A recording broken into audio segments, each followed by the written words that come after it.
Hi there, it's Natasha and thank you so much for joining me today. Today I'm going to be having a play with alcohol inks, which is something that happens not very often here.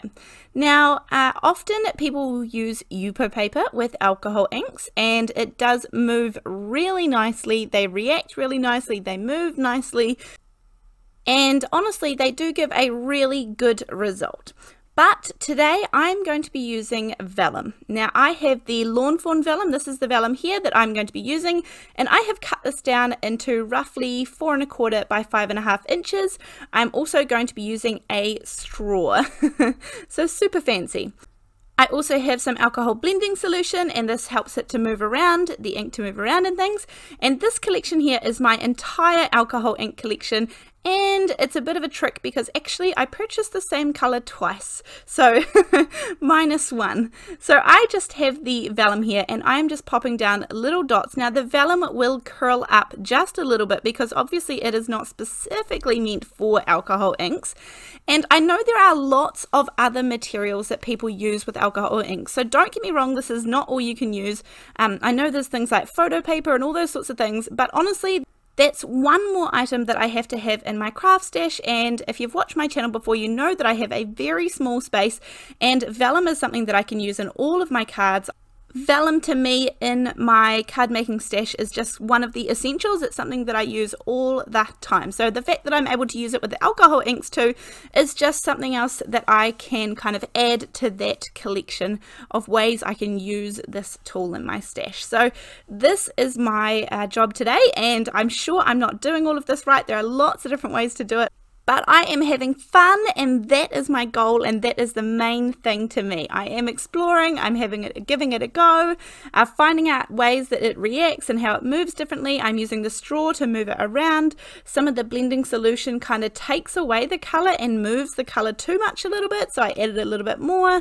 I was honestly just having a really fun time. I enjoyed this a lot. And this one here, I'm putting the blues and the greens, and I kind of thought I didn't love how it was turning out. And honestly, with alcohol inks, I would say keep going. Always just keep going. Add a little bit more, keep going. And I mean, the good thing if you're using Yupo paper, you're able to kind of add the blending solution and almost wipe it completely clean and completely clear. But with vellum, I didn't try it, but I'm not sure if you can do that. But my technique here was if I didn't love it yet, I just kept going, adding more layers, and eventually pretty much all of these, in fact every single one, grew into something that I thought I could use, that I thought I would love. And I'm going to finish up a card today using these as well. If I had a little bit too much color, I could blot a little bit off using some copy paper, and I do have a little plastic baggie down here on my work surface, and then I have a piece of copy paper, and that works really well because this stuff obviously is going to stain if it gets on bits and pieces. So I am just having a real blast, and honestly it was really nice just to have a play and have no pressure. And this is the gold mixative, and I'm pretty sure this isn't meant to be used on its own, but I popped it on the vellum and it moved around beautifully, and then this piece in the end is really, really gorgeous once it dries. Now, I honestly had a ball with these. I created lots of them. I had a whole lot of fun, and I had a whole lot of them drying. They dry really, really quick, which is good. And of course, you need to work in a nicely well ventilated area when you're using alcohol inks.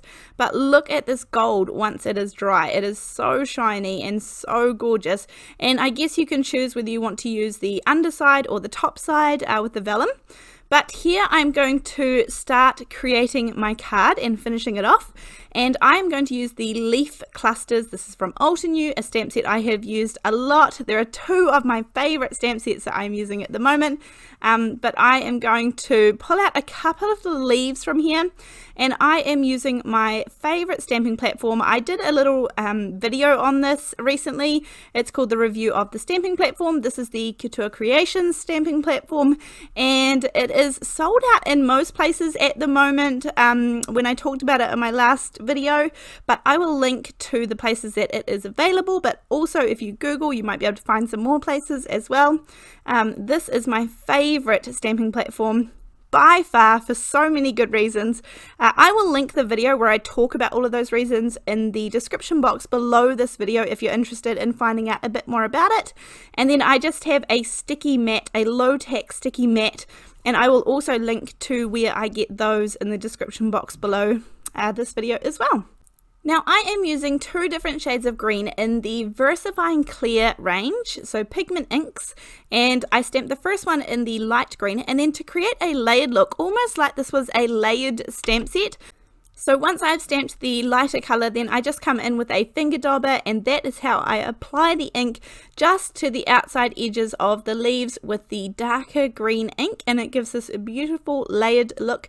And I have just kind of positioned 2 of the leaf clusters on my page, kind of in the middle, because I was guessing a little bit, but I had a plan about what I wanted to do with this. This is the Diamond Droplets embossing folder, and I am just going to emboss this panel to give it a little bit more interest in the background. This is definitely a step that you could skip if you wanted to, but again, just a little bit more interest and a little bit more going on in the background, but I'm going to leave this completely ink-free and things in the background. So you could literally use any embossing folder that you had in your stash and that would work well, just for a little bit of something. And you can see when I kind of change it in the light, you can see all of that gorgeous embossing that shows up there. And then from here, I am going to work on my vellum, my inked vellum pieces. So here is the reddy orangey kind of one, and these are completely dry. So you could choose which side you want to stamp on or ink on or use.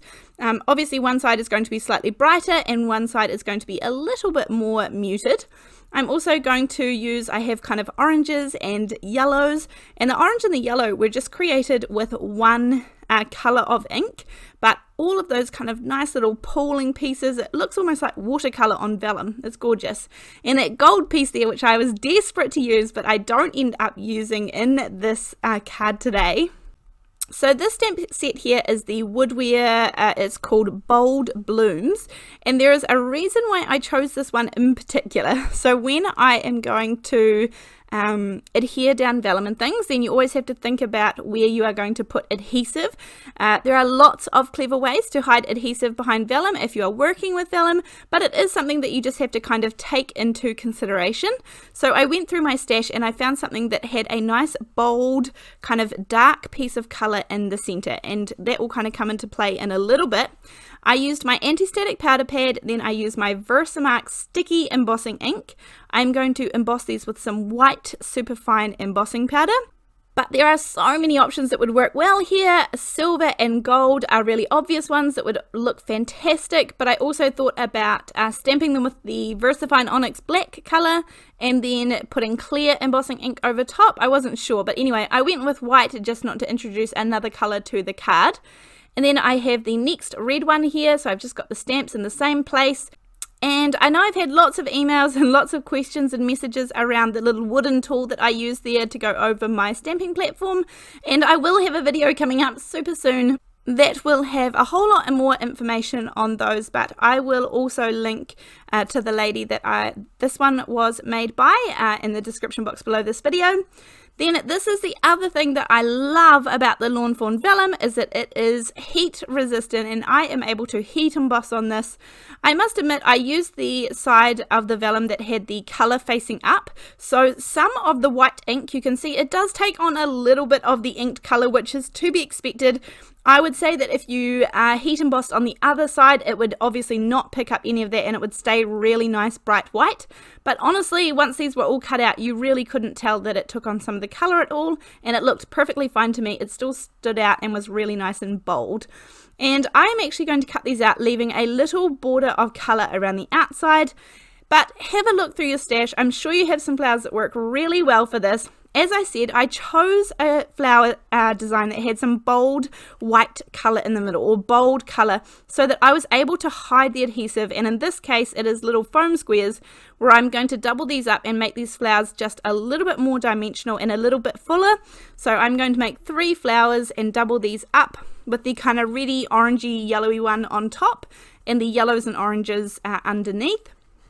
And I'm going to make 3 flowers and you can see where this card is kind of heading now, and that adhesive is hidden really, really well beneath that white embossing powder.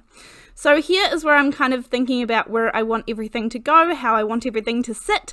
I am going to use some Ranger Multi-Medium in the matte finish. That's the glue that is inside these glue bottles.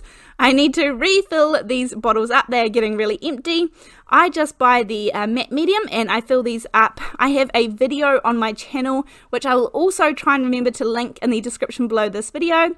It's a really mess-free, stress-free way to fill up these little bottles, and this glue is really strong. It dries completely matte with no gloss, no sheen if anything spills out the side. So that's what's really important to me when I'm thinking about a nice glue, a nice strong glue. And then don't laugh here, but I seem to go through foam tape really fast, or maybe I just need to order more than one roll at a time, because I am completely out of it again. And I went through all my little stash and found all these tiny bits of foam that I'm going to pop up this card on.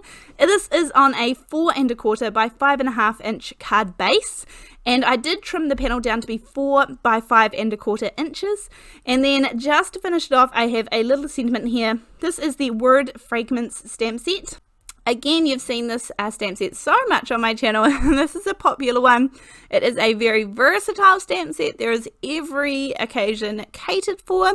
These are the kind of stamp sets I like, because I really like that I can just have one stamp set and it covers a lot. So this one says, "So proud of you." I have already given this card away by the time you guys are seeing this, but this, I'm just going to pop it there on top of the flowers. But I had so much fun with this technique. Playing with the alcohol inks on top of the vellum is a really easy way to use what I had in my craft stash already. Thank you so much for joining me today. If you enjoyed this video, then please consider giving me a thumbs up and subscribing to my channel. I will leave links to everything down in the description box below, and I look forward to seeing you in the next video. Thanks, bye!